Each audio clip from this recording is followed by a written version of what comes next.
Welcome to the Veritas Forum, engaging university students and faculty in discussions about life's hardest questions and the relevance of Jesus Christ to all of life. For more information about the Veritas Forum, including additional recordings and a calendar of upcoming events, please visit our website at www.veritas.org. The following material is copyrighted and may not be duplicated, reproduced, or redistributed without prior written consent from the Veritas Forum. Join us as we explore true life.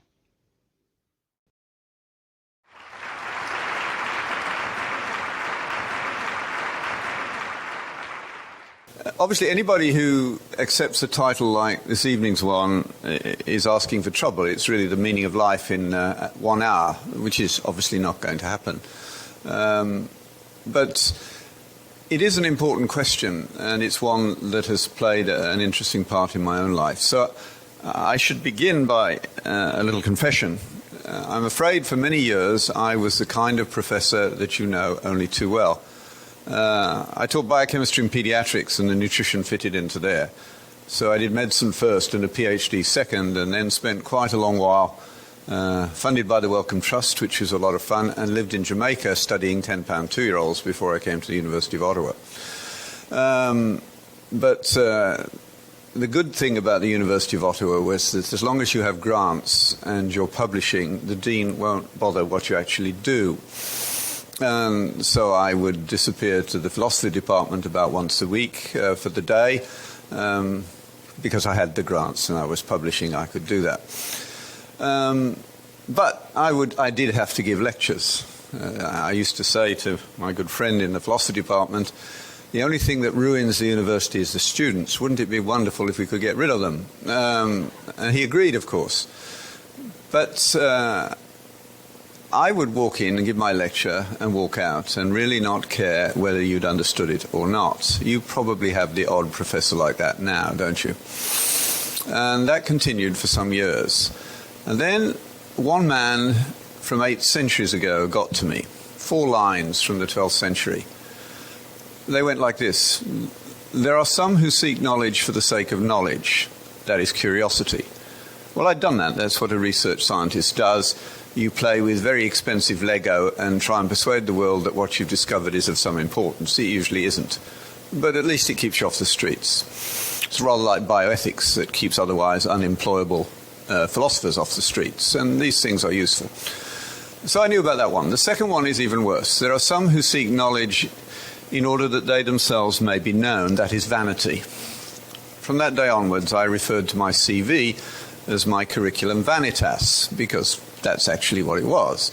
I knew that the average scientific paper, even in the mainline scientific literature, is read by 6 people, including the referees. They don't read my CV, they weigh it. But I spent many years producing this thing. My curriculum vitae now is my 17 grandchildren. That's much more of a curriculum vitae, and one of which I'm much prouder. The third line is even worse. There are some who seek knowledge in order to sell it, and that is dishonorable. He wasn't talking about making a living. He was talking about making a killing. And as an academic, you can do that every now and again, certainly in the kinds of world that I worked in. Not all parts of the university are vulnerable to this. But every now and again, a pharmaceutical company would call and say, could I give a lecture? And being the cynic that I was, I always looked at the date of the lecture in relation to today's date. If the two were significantly close together, I knew that somebody else had promised to give the lecture and had now bailed out on them, and they were facing a great deal of embarrassment. The smart thing to say, if you haven't come across St. Bernard, is I don't think I'm really interested, at which point they double the honorarium. And you can then bid them up to whatever you want. And it's amazing how high they'll go, rather than lose, say, the milk contract for a pediatric hospital, which they might lose. That is dishonorable, and I had done that. But it was the fourth one that killed me. Bernard says, there are some who seek knowledge in order to edify others, and that is love. And I was not guilty. I didn't even bother to learn the names of the less than 20 students that I would have in my 4th year honours biochemistry class. it was always less than 20 because I made sure that the first lecture drove enough away to get it down to less than 20 because I didn't like marking. And I also got better students that way. It's amazing how easy it is to get rid of students who are only interested in grades. If you make the first lecture one in which they have to think, they run away in terror. It works. So I had done that. I went home that evening and I said to my good wife, you know, the students that I teach now do not enjoy learning as we did. They're not having an enjoyable time. And then she said something amazing. She said, well, why don't you bring them home to supper? I said, would you feed them? And she said, of course I will. And so I invited my class, thinking they'd all turn it down, but they all came. Now my wife's a good cook, so we had a good meal. And then we started talking. Now we've had an interesting life. We've lived in interesting places, done interesting things. But to my astonishment, these young people from good homes had never had serious discussions about what they were here for. What is the point of you being on this earth? What is going to be a satisfying look back at the end of your life? How are you going to decide that? To my astonishment, they didn't leave till after midnight. That became a regular feature of that course twice a year, and they never left before midnight. Because your generation is, in fact, hungry for meaning in various ways, as I now discover. Because I left the university a little early because of things that were happening to me in terms of other opportunities, and I now give about 400 lectures a year and go around the world once each year, which is a wonderful way to finish your academic career, especially when you get to interesting places like Central Africa and Albania and India and Russia, and Cuba even. I go to Cuba quite often. And, of course, in many parts of the world, people are worried about the future. And who wouldn't be worried about our society when you think about the killings that occurred in the Western world yesterday? There's at least 2 people who were deeply alienated from any sense of purpose and meaning. What on earth is going on? So that was the start of a turnaround in my life, because now I started to know the students' names and get to know them. The trouble with getting to know students is that shortly you start to like them. As long as you can keep them at a distance, you can avoid that problem. Because once you like them, they then start asking you to do things, and you find it difficult to refuse. And that's the way I got to doing what I'm doing now, or one of the factors that led into that. Now, particularly in medicine, we realize that we're in trouble. We've realized that for some years. Most medical schools started a course in ethics somewhere in the last 15 years or so. When we started the one at our school, at the time we had a very nice liberal dean, a nice man, I liked him. And we were chatting at a cocktail party, and I said to him, it's very nice that you're starting an ethics course, but do not think that it will produce ethical doctors. And of course, being a nice liberal who thought that everything is a problem of ignorance, he didn't understand what I was talking about. And he said, what on earth do you mean? I said, well, ethics courses may mean that you have doctors who are also amateur ethicists, but it doesn't mean that you will get ethical doctors. The guy that you've chosen to coordinate this course, I know a little bit about. I'm probably the only member of your faculty who has lunch with some of the philosophers regularly. And the guy that you've chosen is technically a competent ethicist. He will do a decent job of laying out how people solve ethical problems. But he's also an honest man. He says, I only teach ethics, I don't practice them. Now, a few years later, he left the university in a hurry because at long last, one of his graduate students complained about his habit of asking them to sleep with him. Now, ironies of the university being what they are, a few more years after that, he came back to our university to assess whether our course was good enough. That's how the university deals with these issues. It's a problem, isn't it? Robert Coles has a lovely account of this from Harvard, where he taught a medical humanities and ethics program. And in one of his books, he gives an account of a young woman coming to see him. And she was from the prairies, and she'd got a scholarship to Harvard, but it wasn't quite enough to live comfortably on. So she was quite willing to do humble things to make a little money, and she cleaned rooms. And she came to Robert Coles with the following question. She said, I clean rooms to make my life in Boston a little easier. One of the rooms I clean belongs to a young man who came top in your course. Every time I clean his room and he's there, he propositions me. I tell him that I don't appreciate that and would he please stop, but he doesn't. How could he come top of your class? And Robert Coles had no answer and was honest enough to say so. It's a problem, isn't it? We all have a problem in this area.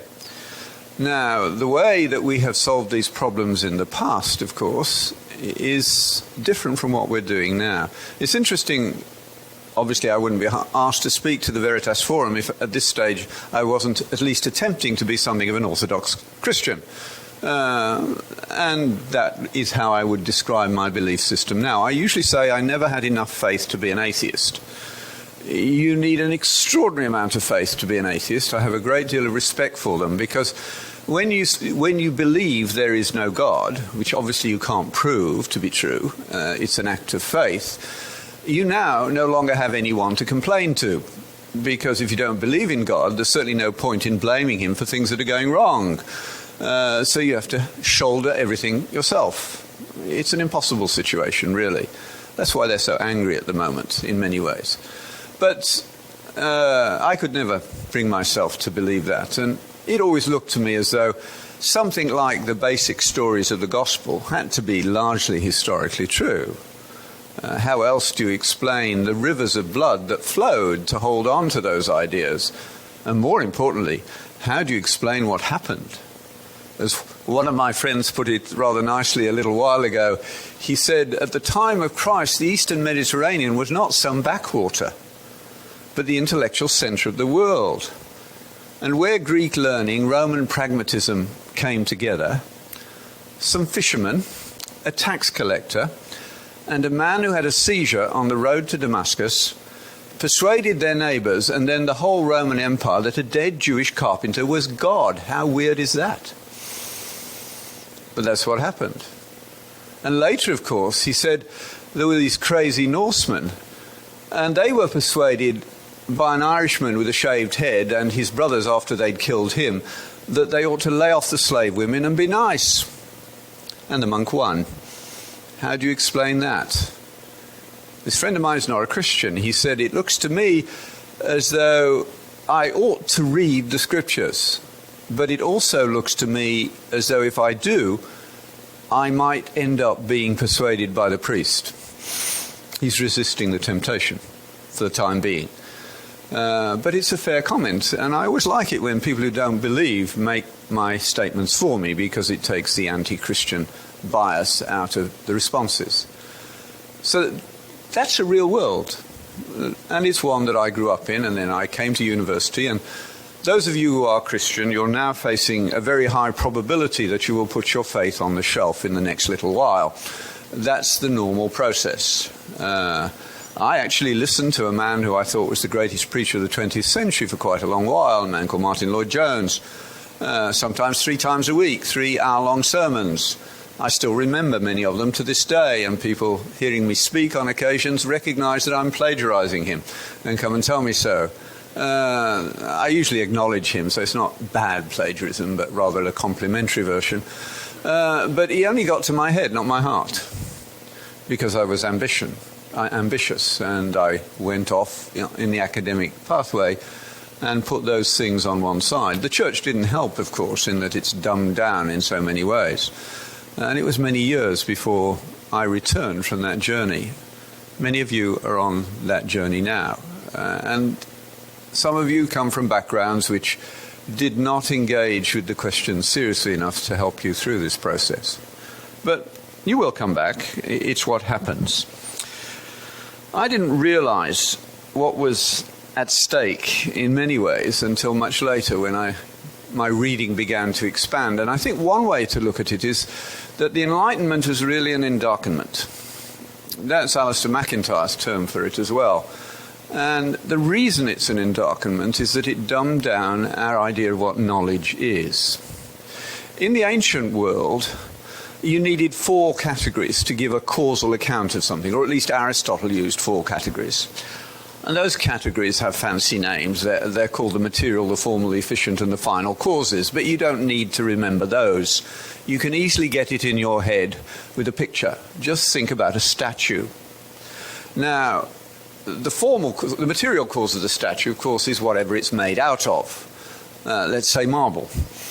The formal cause is the idea in the sculptor's head of what could be made out of that marble.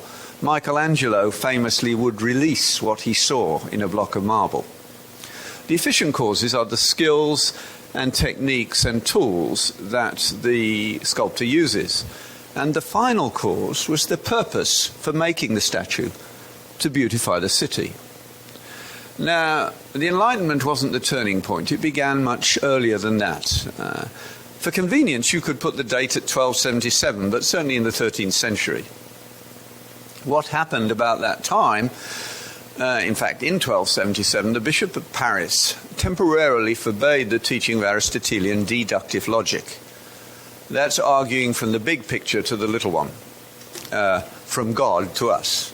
They hadn't made a great deal of progress, except that the medievals could actually recognize an illogical argument, which I suspect many of you couldn't, certainly not formally as they could.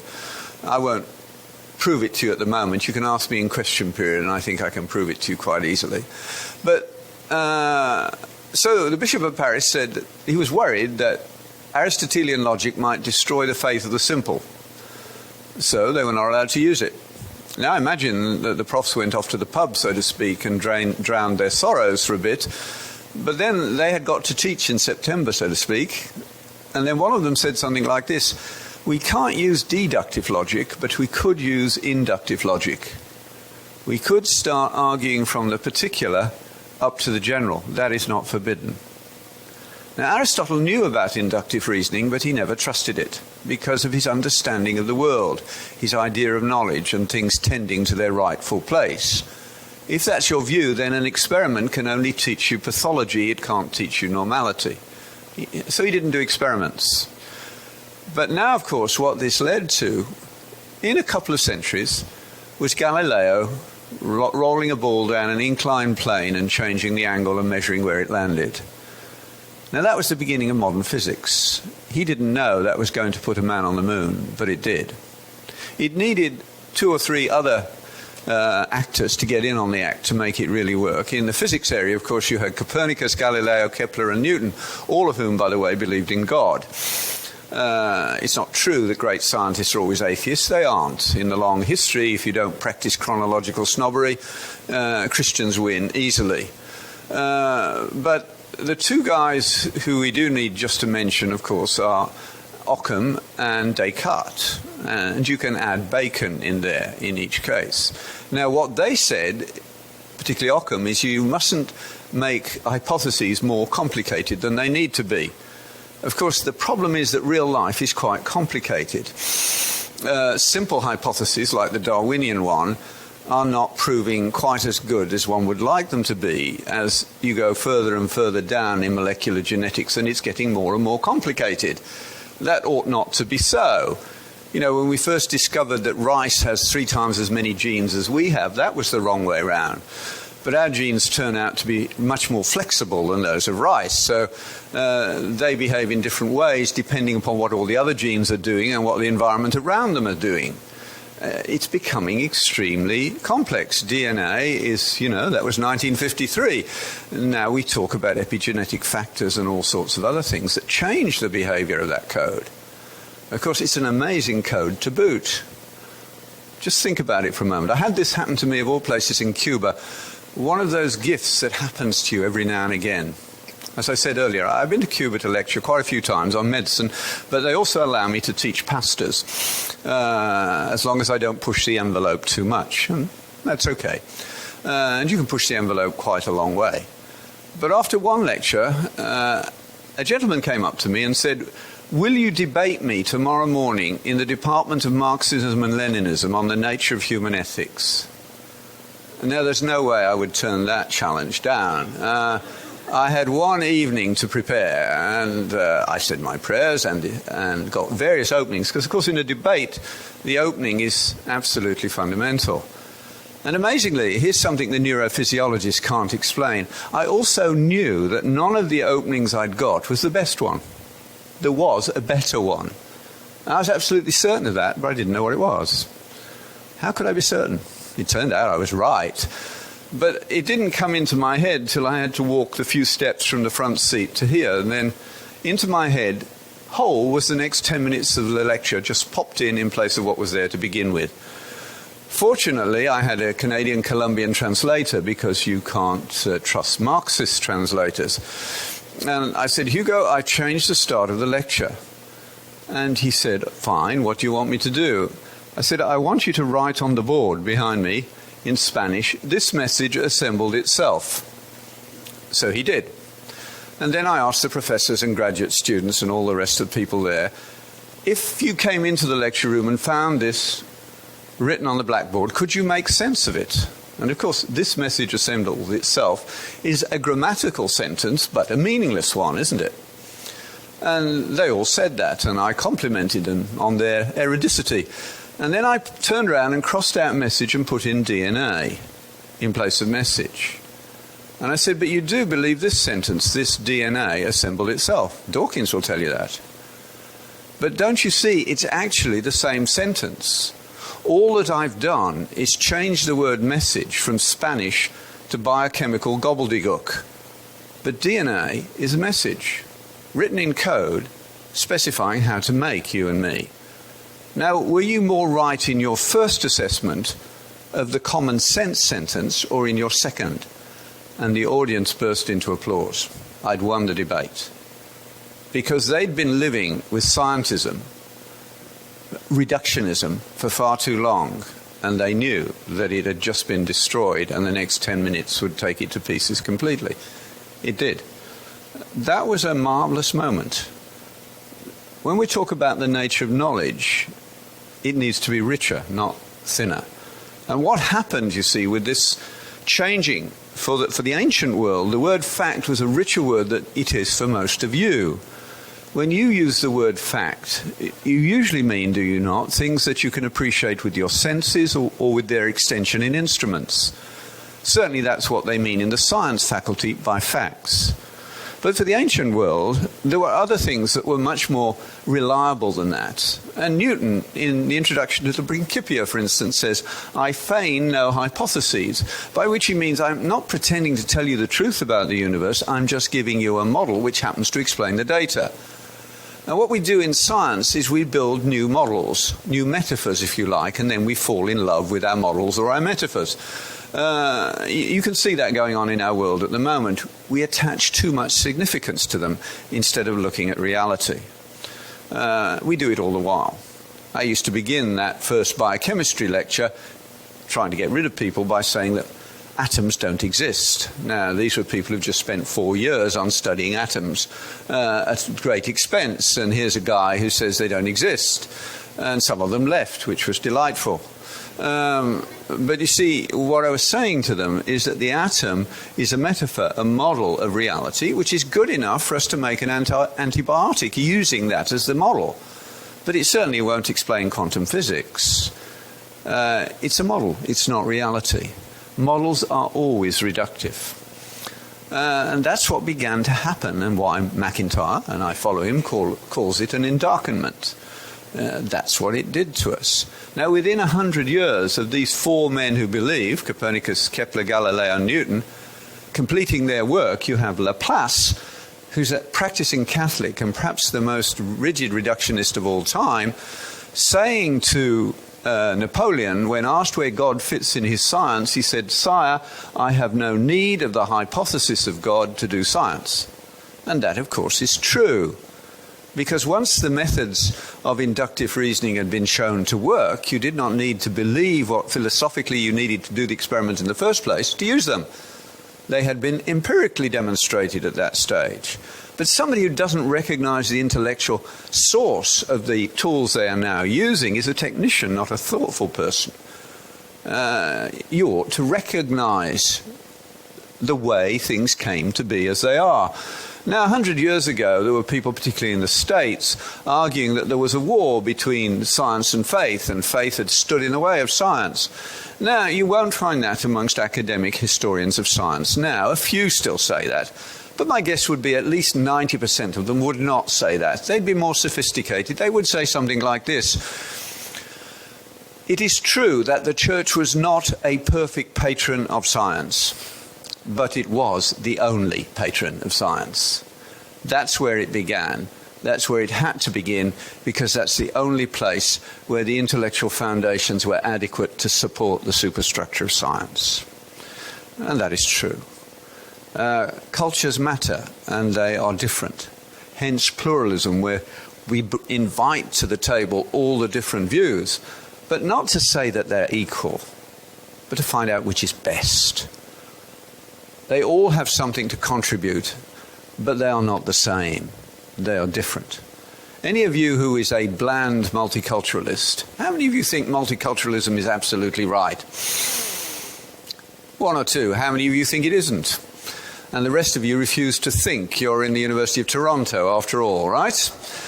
Either you do or you don't, or you're a nothing. You don't want to be a nothing.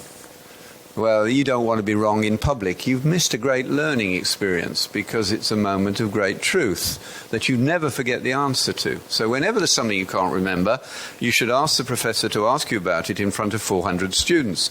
You'll never forget the answer again. It will be permanently imprinted on your mind.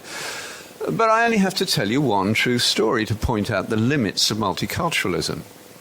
A few years ago, I saw a little girl with a septic knee. It had been neglected, and by the time she got to us, she was dying of septicemia, and the knee joint had been destroyed. The lower limb flapped around. Now, the only thing we could do to save her life at that time, because she got pus in the tibia and in the femur, was to cut off her leg, get the pus out, and fill her with what antibiotics we had. Well, I told the parents that's what we would have to do, and they said we need to think about it. And I said, well, the OR will be ready in 20 minutes. Well, in 20 minutes, they said, no, we will take her home to die. And that's what they did. And I could do nothing about it, because I was a guest in this particular country. But I was upset, but I was the only person who was upset. The surgeon who would have done the operation was busy, he went to his next case. But the nurses, I'd just finished pediatric ward rounds, were not upset. And I said, may I speak to you? And they said, of course. Fortunately, I asked the right question. I said, what would those parents have done if this had been a little boy? And they said, oh, they would have done the amputation. I said, why would you treat little boys and little girls differently? And they said, in our culture, it is a woman's job to till the fields, fetch the water, cook the food, and bear the children. A woman with one leg cannot do all those things, so she will have a life not worth living. Now, if you are a genuine multiculturalist, you must accept that view of the relative value of little boys and little girls as being just as good as the one that is currently largely dominant in Canada. Do any of you? No, the multiculturalists have gone now, haven't they, at that level? And rightly so. In other words, there are good, better, and best judgments about almost everything, and we need to get back to that in the university. A woman was overhearing a conversation in the cafe at the Students' Union, I think it is, earlier this afternoon. And she didn't like it, obviously. I don't know exactly what it was I'd said. I can be reasonably abrasive at times, I suppose. But anyway, she was overhearing a conversation. And she couldn't resist. She said, I find that offensive. And I said, I'm sorry you find it offensive. That wasn't my intention. Now can we discuss the truth or otherwise of the propositions? And she didn't have anything more to say. That's what we need in a university, isn't it? Now, of course, we're not doing that to you, are we? How many of you can say that you get up in the morning longing to get to school so that you can build an intellectual structure for your life of which you can be proud? There are no hands going up, are there? Especially if you're in the science faculty, what you do is memorize and dump, isn't it? You couldn't even pass the exam you passed with an A 6 weeks ago, cold. Now, That's not learning. That's inappropriate, especially at this stage of development of the Western world. I stopped doing information recall exams 20 years ago. I stopped for ethical reasons because I couldn't catch the cheats, and I wasn't going to allow my course to be used for cheating.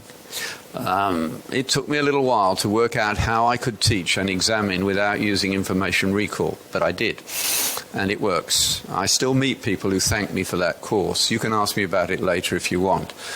But you're going to practice medicine, certainly with a computer on your desk or in your pocket or on your cell phone, which will link you to all the information in the world. That's not the problem. Information is there. The question is it true or false, and how do you evaluate it? That's the real question, and there's a step beyond that too, which is easily illustrated in medicine. You have information when you can pass the multiple choice instant recall exam. It has become knowledge when I can stop you in the corridor a few months later and say, I've just seen this child with these parameters from the intensive care unit. What do they mean? And you can explain it to me and what could be done. And it's wisdom when you know whether you should do it or whether this child is going to die anyway, and the right thing to do is put it in its mother's arms. Eliot saw this coming way back in the 1930s when he wrote Choruses on the Rock. There's a line in that which goes like this: where is the information we have lost in knowledge? Where is the... I've got this the wrong way round. Where is the wisdom we have lost in knowledge? Where is the knowledge we have lost in information? Information without knowledge is useless. Knowledge without wisdom is dangerous. That's why it's very dangerous to go to hospital in July, just as the new residents have started. They need a little time to get things under their belts. The mortality rate is not constant throughout the year. So we lost our understanding in that two of the four categories I mentioned to you earlier cannot be measured, cannot be quantified. You cannot quantify purpose, and you cannot quantify the idea that the sculptor has. But we cannot live without them. And I hope that all of you here tonight have noticed that the things that matter to you most in your life have that characteristic. They are non-quantifiable. Love, fidelity, truth, justice, honor. None of those things can be quantified, can they? Does that mean they don't exist? Not at all, right? I know, for instance, that your age group all hates divorce.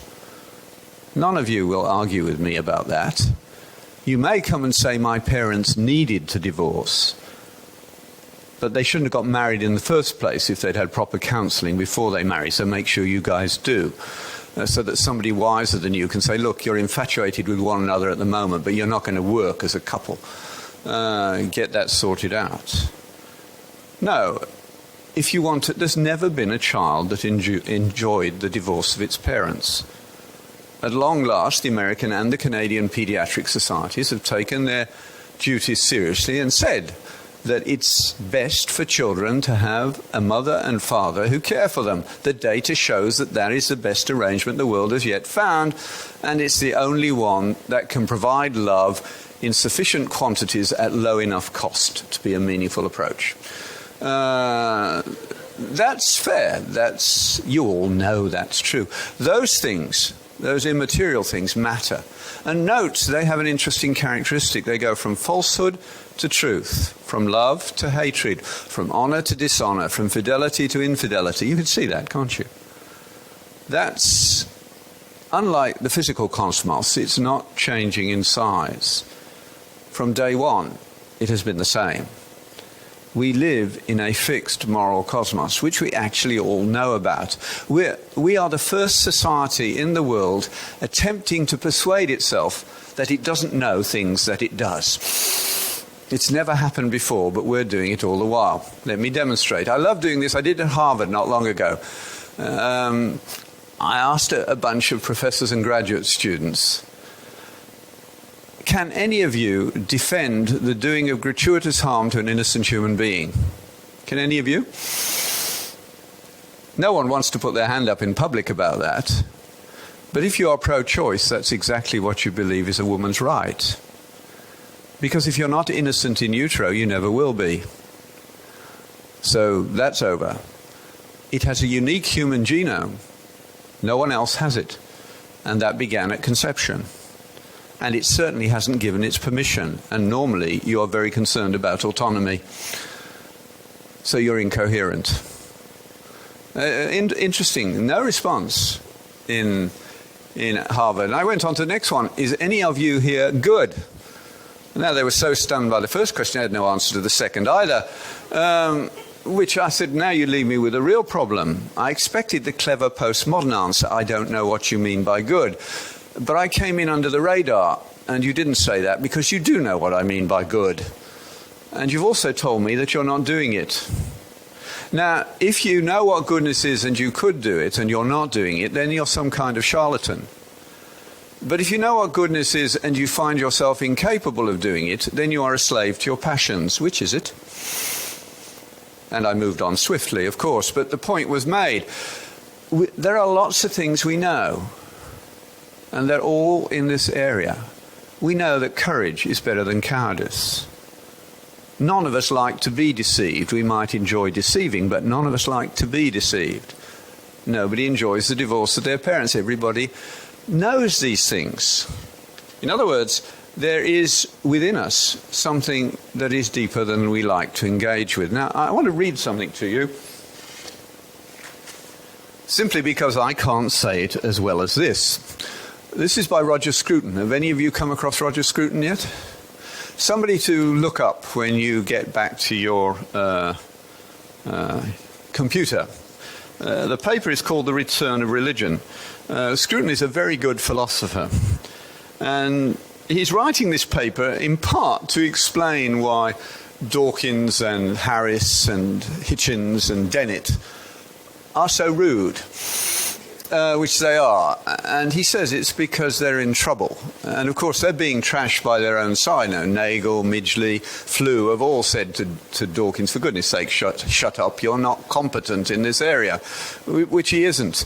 But Scruton is, and this is what he writes. He says, the thing that we need to focus on at one level at least is consciousness. He says consciousness is more familiar to us than any other feature of our world, since it is the route by which anything at all becomes familiar. But this is what makes consciousness so hard to pinpoint. Look for it wherever you like. You encounter only its objects, a face, a dream, a memory, a colour, a pain, a melody, a problem, but nowhere the consciousness that shines on them. Trying to grasp it is like trying to observe your own observing, as though you were to look with your own eyes at your own eyes without using a mirror. Not surprisingly, therefore, the thought of consciousness gives rise to peculiar metaphysical anxieties, which we try to allay with images of the soul, the mind, the self, the subject of consciousness, the inner entity that thinks and sees and feels, which is the real me inside. But these traditional solutions merely duplicate the problem. We cast no light on the consciousness of a human being simply by redescribing it as the consciousness of something inside us, be it a soul, a mind, or a self. On the contrary, by placing that homunculus in some private, inaccessible, and possibly immaterial realm, we merely compound the mystery. It is this mystery which is bringing people back to religion. They may have no clear conception of science, no theological aptitude, no knowledge of the arguments, even though those arguments have come down the ages, and they have persuaded people that the fabric of contingency must be supported by a necessary being. The subtleties of medieval schools in these arguments, for the most part, make little contact with believers today. Modern people are drawn to religion by their consciousness of consciousness, by their awareness of a light shining in the center of their being. And as Kant brilliantly showed, the person who is acquainted with the self, who refers to himself as I, is inescapably trapped into freedom. He rises above the wind of contingency that blows through the natural world, held aloft by reason's necessary laws. The I defines the starting point of all practical reasoning and contains an intimation of the thing that distinguishes people from the rest of nature, namely their freedom. There is a sense in which animals too are free. They make choices, do things both freely and by constraint. But animals are not accountable for what they do. They are not called upon to justify their conduct, nor are they persuaded or dissuaded by the dialogue of others. All those goals, like justice, community, and love, which make human life into a thing of intrinsic value, have their origin in the mutual accountability of persons who respond to each other eye to eye. Not surprisingly, therefore, people are satisfied that they understand the world and know its meaning when they see it as the outward form of another eye to eye, namely God, in which we all stand judged, and from which love and freedom flow. Now, it'll be worth your while going home and reading that 3-page paper properly for yourself, because it's not one you take in instantly, is it? But I hope you've got the point that we are interesting beings, and I want to say a little bit more about that now. I often deal with this in what I call the 4 levels of happiness, and if you want to follow this in more detail, you can download an MP3 file for free from my website, which is just myname.ca. But is there anybody in this room who doesn't wish to be happy? No one, right? And if you did raise your hand, we'd send you to a psychiatrist immediately on the ground that there's got to be something wrong with your head. But the problem is, of course, that your ideas of happiness have been trimmed down by the modern university and by the Dawkins-esque approach to scientism. And I want to enrich that view again. The easiest way to do this is to do it at 4 levels. So there's happiness 1, 2, 3, and 4. There's also an unhappiness 1, 2, and 3. But there ought not to be an unhappiness 4. How long after 7 did we actually start? 10, 15 So I've only got a few minutes left before I have to stop. Is that right? Or is my clock wrong? Well, you can start fidgeting when you want me to stop. That'll be the easiest way. Okay, good. Well, happiness 1 I call animal happiness. It's the happinesses we share with the animals. Essentially, this comes down to food and sex. Now, currently I live on a farm and we raise Hereford cows. Now, these cows go to market weighing something. The last bull we sent to market had over 1,000 pounds of meat on him. Now, he could push down any fence I could build, but he doesn't. Neither do the cows. As long as they have food and a very occasional bull, the cows are no problem. And there's no disorder of the sexuality of cows. They're very straightforward about it, and they do it in public without embarrassment. Now, food is the same way. They have no disorders of food either. They refuel rather as you do. You ought really to be eating in an entirely different way if you're to have happiness 1. But humans, of course, can abuse both the good of food and the good of sex. The good of food you abuse in anorexia and in obesity, both of which are problems with controlling your appetite appropriately and having a proper vision of yourself. We don't do that very well. I've spent a lot of hours talking to young women with anorexia and making no progress at all. It is a mysterious disorder, but it's very real and it can kill you. So if you have a problem, go to get help early before it gets a grip on you. And about 10% of first-year university women are actually already either starving or vomiting to control their body weight. That's bad news. Go fix it. Sex is even worse. What I'm about to say is so countercultural. Of course, even I was wary of trying it out. But I had a student sit next to me on an aeroplane. And you always try out outrageous ideas on aeroplanes. Because statistically you will never ever meet the person sitting next to you again. And they don't know who you are, and they don't know who... and you don't, neither way round you know one another, so it's fine. But you ought to do it on the first hub on the way out, but I did it on the way home because a student sat next to me. And we got to this point and I said, if you're like my class in the University of Ottawa, you're sleeping around. The problem with sleeping around is that shortly it becomes first boring and then perverted. And I expected an explosion of disagreement, but he was taken by surprise. It didn't come. Instead, he was stunned. And then after a minute or two, he said, I've never thought about it that way, but perhaps you might be right. Now, of course, a little further explanation brought out the fact that he was very sexually active, and of course, each relationship had been shorter than the one before. That's why they get down to one-night stands. It's the reality. And of course, when you get to that stage, then you start going to find books to get the excitement back, and then you get more and more kinky.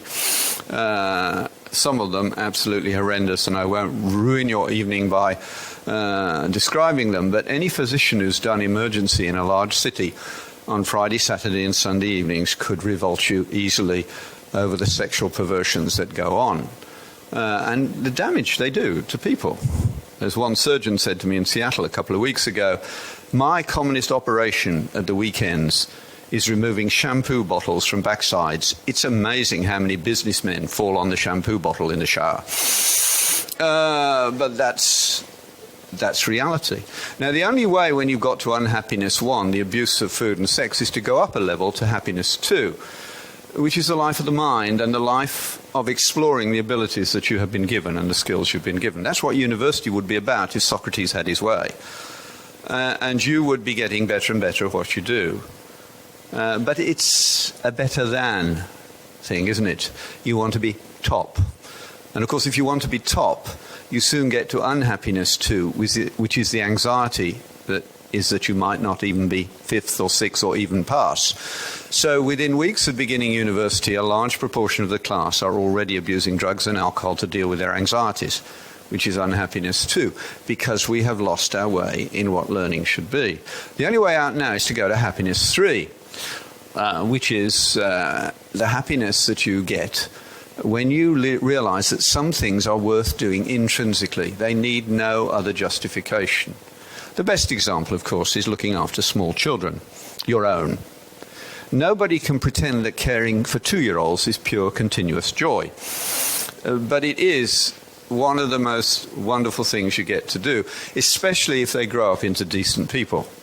And they give you a little laughter along the way. You know, my oldest granddaughter is now 14, and I'm very proud of the fact that she's got into the National Youth Orchestra.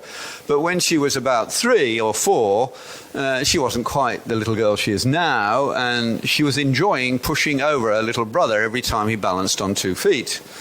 My daughter saw her doing this and said, "Hannah, I wish to speak to you." And Hannah, aged 3 or 4, said, "I don't wish to discuss it." But that's a lovely moment, but she had to be disciplined, and of course those things were dealt with. The best thing I ever did with medical students was take them with me to Central Africa while they were preclinical. And in one afternoon I would train them to resuscitate a malnourished child. Then I walked with them for 1 to 2 days into the bush, and I left them in a village that I had chosen for them.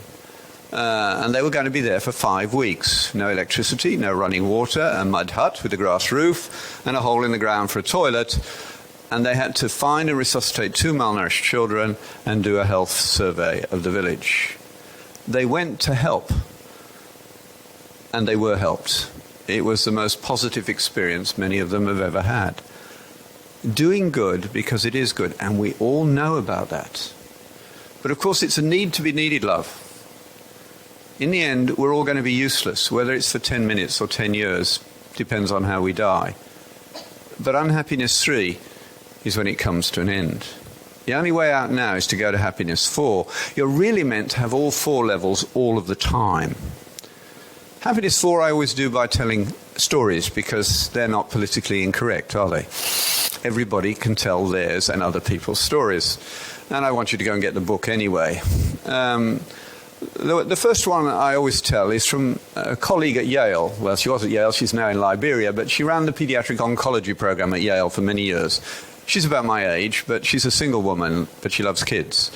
And like me, she grew up in a Christian home, and like me, left her faith behind when she got to university for many years. I recovered faster than her because she became an existentialist, which is a very dangerous problem. But if you're well brought up and you're also smart, you get promoted. It's inevitable. That's what happened to her. And she's running the pediatric oncology program at Yale. Now, she's a wonderful doc. She knows all her patients' names and their siblings and their hopes and fears.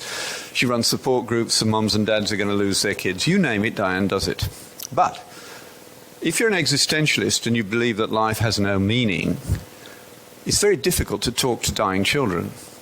The only honest thing you could say is, this is absurd, I'm glad it's you and not me. That would be perfectly truthful and honest, but neither kind nor helpful.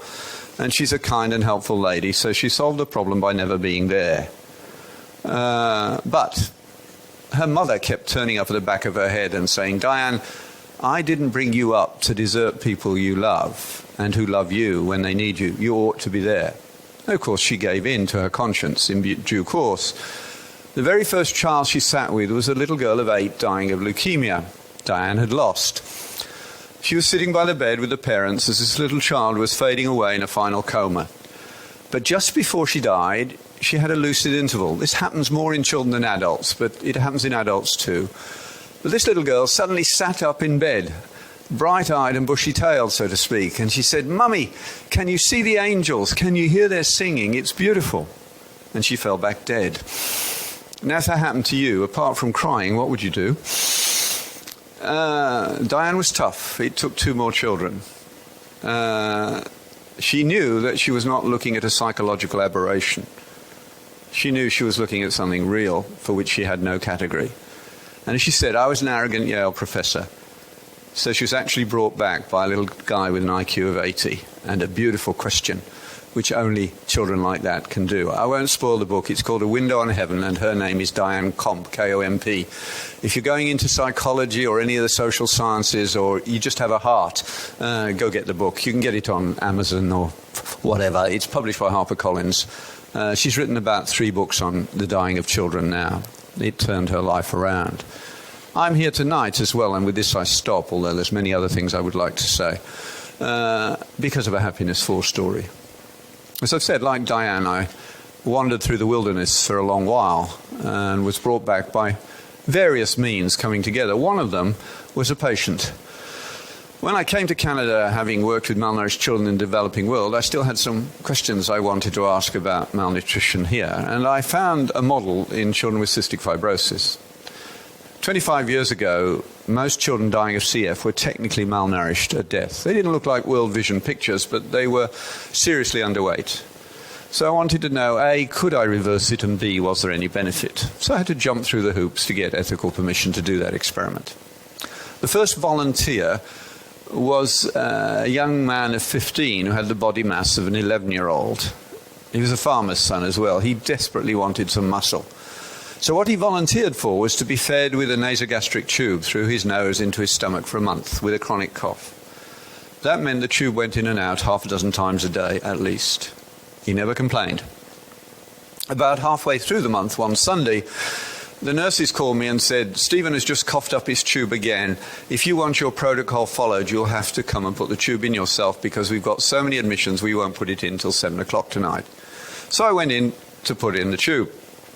And I was wearing a suit, which I don't normally do. It was Sunday. He was a smart guy. He said, oh, you go to church? I said, yes, do you? It turned out he was Catholic and I was Protestant. And I was so well trained at not having faith as anything more than being personal that I said no more at that point. But he said something to his amazing mother, who was going to lose 3 kids to CF. And sometime during the next week, she said to me, you ought to speak to Stephen and your other patients about faith. You could do that. I have no idea how she knew I could do it, and I didn't. But at the end of the study, Stephen had got 600 grams where he wanted 6 kilograms. It was a failure from his point of view. But there was enough data for me to carry on. And to cut a long story short, we and U of T at about the same time put the first permanent feeding tubes into CF kids some 25 years ago. It's now a routine procedure around the world. And it works. It gives them a better end to their lives and a longer life. But I did go and visit Stephen whenever he came into hospital after that episode. I missed him many times, but some 4 years later I was called to see him about the middle of the day. When I got to his room, he was clearly dying. And when I came in, he surprised me by saying, "Sit down, I want to talk to you." Because normally when you're dying of respiratory failure with CO2 levels climbing, you have a mild headache, you want somebody there, which his mother was doing, but you don't want to talk. But he did.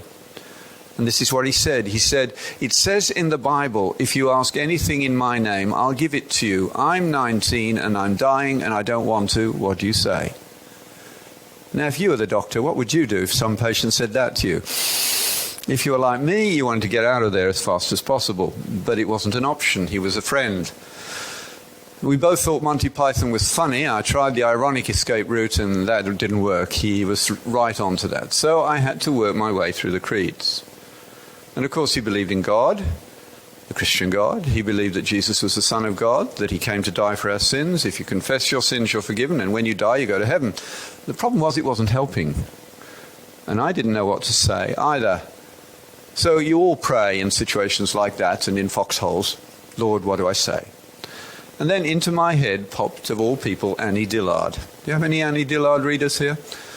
One or two. It should be more. But you are too busy memorizing and dumping to read worthwhile stuff. Yeah. Anyway, Pilgrim at Tinker's Creek. It's actually a footnote I discovered later. But she says this: "Oh yes, God will provide for all your needs, but do read the small print. He decides what your needs are." And I knew what to say. I'd already pointed out to Stephen that by this stage there were children running on the ward who wouldn't have been walking but for his courage. And so I said to him, "Stephen, your problem is that, like most Western people, you're misreading the text. I ask, God gives, but the key phrase is in my name. God will give, but he reserves to himself the right to decide what good is for you, not you. And he will only give you what he judges to be good." I think God is saying something like this to you: "Stephen, you have done all that I want you to do. You have coughed enough. It's time to come home." Now the question is, both you and I know that barring a miracle, you are going to die in the next few hours. Can you also believe that that is the best thing that could happen to you? Now there was a very profound silence for a moment. And then he said, "Thank you, that helps. I think I can." And he did. Now his mother had not finished with me yet. She had not said a word during this interview that lasted about half an hour. But 3 weeks after the funeral, I got a note, which I still have somewhere, which began like this. It said, "It was ironic you were not allowed to give Stephen food for his body, but thank God you were there when he needed food for his soul." He had been asking that question of his priest, of his family, of his doctor, and they'd all pushed him away. They said, "You're not dying, Stephen, you don't need to talk about that." He knew that he was, and he did want to talk about it. Now, I don't think it would have made any difference to God's handling of Stephen whether I'd been there or not. That question and answer period was for my benefit and for his mother's, because I was on a guilt trip. I found very quickly there were other children who died asking the same question that I'd been involved in the care of. And I'd said I'd not been there, not been concerned. I'd been practicing very bad medicine for a very long time. A medicine that does not take the story of meaning of a patient seriously is bad medicine. And this is not multiculturalism. This is pluralism. This is, if I have a Muslim, I need to get an imam involved. A Jew, I need a rabbi. Now, it may well be the very fact that I do that, they will ask me what I believe too. Because why would you not wish to share what is the greatest joy in your own life? What has been the greatest source of meaning? Both sides will want to discuss that. Serious Muslims, not the ones that are angry, but serious ones, want to know what the differences are, just as we do. The kind of PC silence that we maintain these days is no use to anyone. Certainly not in the context of medicine, because no one has ever seen or will ever see a multicultural patient. There is no such beast. Everybody inhabits a particular story which has to be taken seriously and engaged with. I have to stop, but this question period, those of you who wish to leave, you can leave. I'm quite used to that phenomenon. Those of you who wish to ask questions, please do. But thank you for listening.